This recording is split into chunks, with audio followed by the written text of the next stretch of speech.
हिंसक गाय बैलों को शांत कैसे करें? हाँ, हिंसक गाय बैलों को शांत कैसे करें, ये तो सवाल बड़ा लंबा समय लेगा।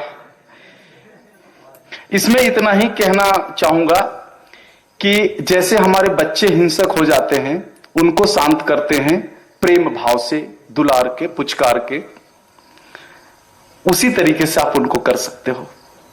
आप अगर 4 रोटी खाते हो तो 3 रोटी खाना, अपने हिस्से का 1 रोटी उस हिंसक गाय को खिला दो। करके देखो प्रयोग, वो शांत हो जाएगा। लेकिन आप 4 रोटी खाने वाले हो और आप अपने पत्नी जी को कह दिया कि जी मेरे लिए 5 रोटी बनाना, 4 मैं खाऊंगा और 1 उनको खिलाऊंगा, और वो रोटी खिलाओगे, नहीं हो सकता। आप अपना पेट काट कर 1 रोटी खिलाओगे ना, शांत हो जाएगा वो समझता है।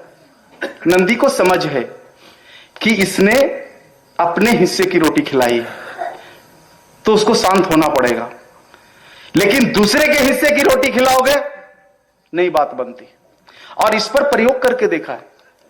आज जो ये पूरा कार्यक्रम जो है गीताचार्य तुकाराम दादा की स्वामी जयंती के रूप में भी जो हम मना रहे हैं, तो एक बार दादा को जेल जाना पड़ा, तो जेलर ने इनको एक काम लगाया, बोला ये बड़ा क्रांतिकारी है। तो उस जेल में एक भैंसों का समूह था जो बहुत मारने वाला था।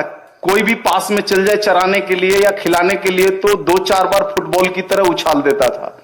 तो जो कैदी सबसे उदंड होते थे, जो कंट्रोल में नहीं आने वाले हैं, उनको ड्यूटी लगाई जाती थी कि तुम भैंस चराओ। तो दादा को भैंस चराने के काम में लगा दिया गया। तो दादा तो गीता चाह रहे हैं, 15वां अध्याय तो जिया है उन्होंने, कृषि और गौपालन को।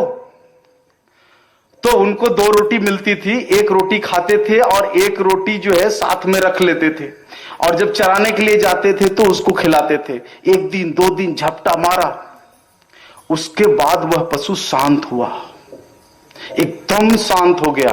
और फिर तो उस पशु को कान पकड़ के 2 तमेचा लगाया। अब वो जेलर परेशान, अरे ये आदमी है क्या है,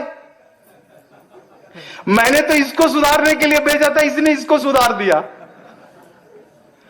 तो उन्हीं से मुझे यह ज्ञान मिला है कि अगर इनको सुधारना है तो अपने पेट की रोटी काट के खिलाओ, देखो कैसे नहीं सुधरते। देखो अपने पेट की रोटी काट के किसी भी चोर, बदमाश, गुंडा, मवाली को खिला दो, नहीं सुधरेगा। हाँ, गैया को खिला के देखो, इतनी समझ है उनको, आपको बोलने की जरूरत नहीं, इतनी समझ है, चेहरे को तुरंत पड़ती है गैया कि इसके चेहरे पर क्या भाव है, और सुधरती है। तो ये काम कर लो ना सरल रूप में।